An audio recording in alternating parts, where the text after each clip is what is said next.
Assalamualaikum warahmatullahi wabarakatuh.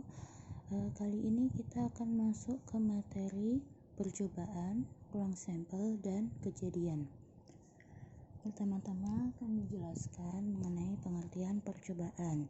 Jadi percobaan adalah kegiatan yang dapat memberikan beberapa kemungkinan. Jadi kita belum tahu nanti hasilnya akan menjadi seperti apa.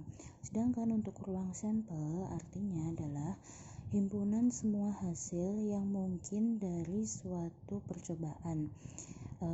Di dalam matematika nanti kita akan melambangkan ruang sampel sebagai S. Kemudian anggota ruang sampel akan disebut sebagai titik sampel. Banyaknya titik sampel nanti kita akan tulis sebagai NS. Kejadian atau peristiwa nanti diartikan sebagai himpunan bagian dari ruang sampel. Lebih jelasnya kita akan langsung masuk ke contoh soal. Contoh mengenai percobaan pertama adalah mengenai pelemparan sebuah dadu.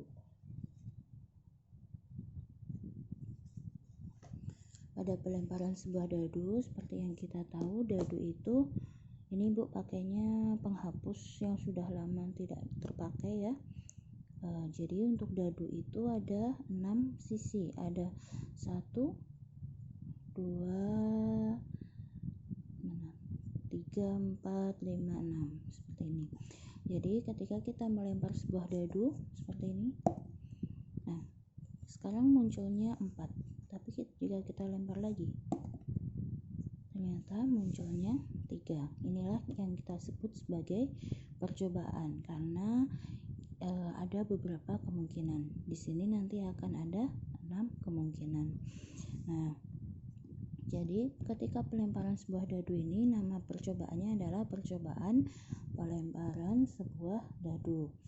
Sedangkan nanti kemungkinannya,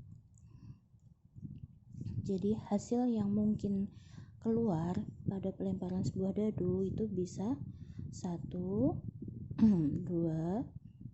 3, 4, 5, dan 6.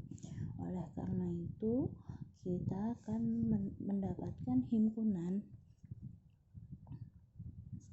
1, 2, 3, 4, 5, 6. Inilah yang kita sebut sebagai ruang sampel. Ini adalah ruang sampel. Ruang sampel. Atau yang sering dilambangkan sebagai S. Seperti itu. Kemudian anggota ruang sampel disebut titik sampel. Jadi titik sampel pada pelemparan sebuah dadu itu adalah 1, 2, 3, 4, 5, 6. Sedangkan banyaknya titik sampel atau NS-nya itu ada berapa? Tinggal kita hitung. Berarti ada 1, 2, 3, 4, 5, 6. NS-nya ada 6. Sedangkan nanti kejadiannya nanti akan tergantung sesuai konteks di soal. Seperti itu. Itu tadi yang contoh pada pelemparan satu buah dadu. Sekarang kita akan ke contoh selanjutnya, yaitu pada pelemparan koin uang logam. Nah, ini adalah contoh uang logam 100 rupiah. Seperti yang kita tahu, di uang logam itu ada yang angka, ada yang gambar. Jadi pada pelemparan uang logam seperti ini keluarnya gambar. Nah, ini pas ini keluarnya angka. Jadi nanti ruang sampelnya S-nya sama dengan angka, dan gambar. Biasanya kadang dituliskan juga, boleh mau dituliskan A, G. A untuk angka, G untuk gambar. Berarti titik sampelnya adalah angka, gambar. Kemudian banyak titik sampelnya, NS-nya sama dengan ada berapa? Kita hitung 1, 2. LS-nya ada 2. Seperti ini. Nah, bagaimana jika yang dilempar 2 logam? Ketika yang dilempar 2 logam seperti ini ya. Sekarang ibu ganti jadi 500-an. Uang logam kan juga berapapun pasti angka gambar. Jika 2 logam kita lemparkan, nah ada kemungkinan sama-sama angka. Kita lempar lagi, sama-sama gambar lagi, angka lagi. Harusnya nanti ada dari beberapa percobaan nanti akan bisa keluar satu gambar satu angka seperti itu. Nah, untuk tahu kemungkinannya berarti caranya pertama kita tulis di sini koin 1, kemudian koin 2. Koin 1 receh yang 1 pertama itu kan bisa angka bisa gambar, jadi kita tulis A G seperti ini. Sudah. Koin kedua juga kan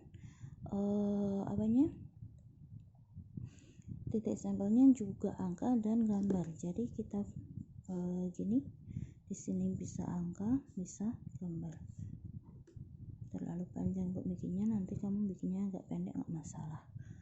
Jadi ketika koin 1 angka yang keluar angka, koin kedua ada kemungkinan yang keluar bisa angka bisa gambar. Begitu juga ketika yang koin pertama gambar, nanti kemungkinan keluarnya bisa angka yang koin kedua bisa gambar seperti ini. Jadi ruang sampelnya S-nya sama dengan kita kurung buka, bisa karena ini pasangan berurutan, jadi kita tulis yang pertama dulu angka, jadi A, A. Kemudian yang kedua angka gambar, berarti A, G. Ini yang ketiga, yang pertama gambar, angka. Yang keempat ada gambar G, G. Ruang sampelnya ada 1, 2. Ruang sampelnya adalah AA, AG, GA, GG. Kemudian titik sampelnya berarti ya ini AA, AG, GA, GG. Berapa jumlah titik sampelnya? Berarti NS-nya ada 1, 2, 3, 4. Seperti ini. Mudah ya. Nah, ini untuk yang 2 koin.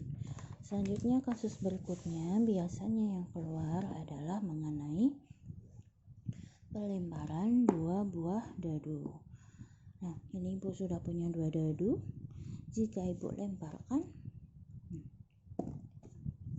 ternyata ini pas dibelokkan. Nih, yang pertama munculnya 3, ternyata 3 semua. Kemudian diputar lagi, 2 semua, pas banget ya. Kemudian kita putar lagi, yang 1 3, yang satunya 6. Seperti ini. Lalu bagaimana cara untuk menuliskan secara matematis? Nah, kita membuat tabel seperti ini ya. Ini D1 itu maksudnya dadu pertama, D2 maksudnya dadu kedua. Dadu pertama ada berapa titiknya? Ada 1, 2, 3, 4, 5, 6. Berarti kita tulis saja 1, 2, 3, 4, 5, 6. Seperti ini. Dadu kedua juga sama kan? Tetap titiknya 1, 2, 3, 4, 5, 6. Ini. Kemudian berarti nanti kemungkinannya bagaimana?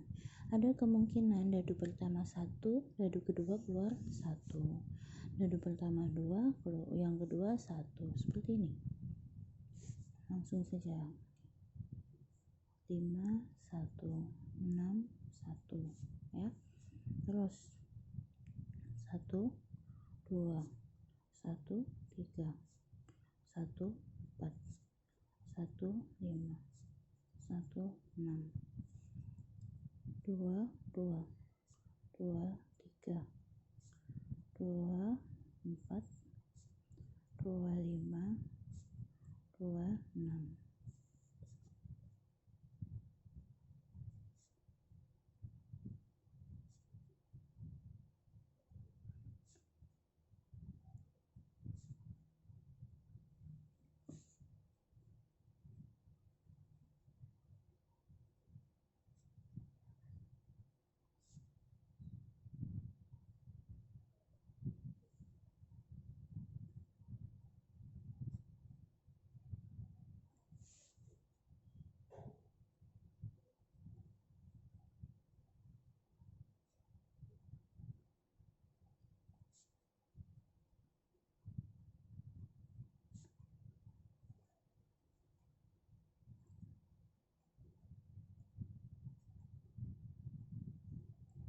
Salah ini ya, di sini ya terbalik ibu barusan.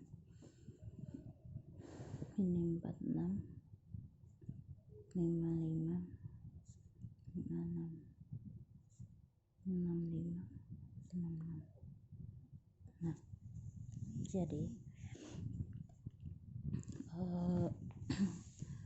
ruang sampelnya untuk pelemparan 2 dadu itu nanti ruang sampelnya ditulis saja 1,1, 1, 2, 1, 3, seterusnya sampai akhirnya akan ketemu 6,6. Itu berarti berapa banyak titik sampelnya, NS-nya, ya tinggal kita hitung 1, 2, 3, 4, 5, 6. 1, 2, 3, 4, 5, 6. Berarti 6 dikali 6 36. Seperti ini.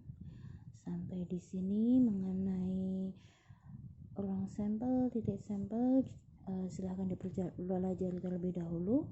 Jika ada yang belum paham bisa ditanyakan. Ya, sekian. Assalamualaikum warahmatullahi wabarakatuh.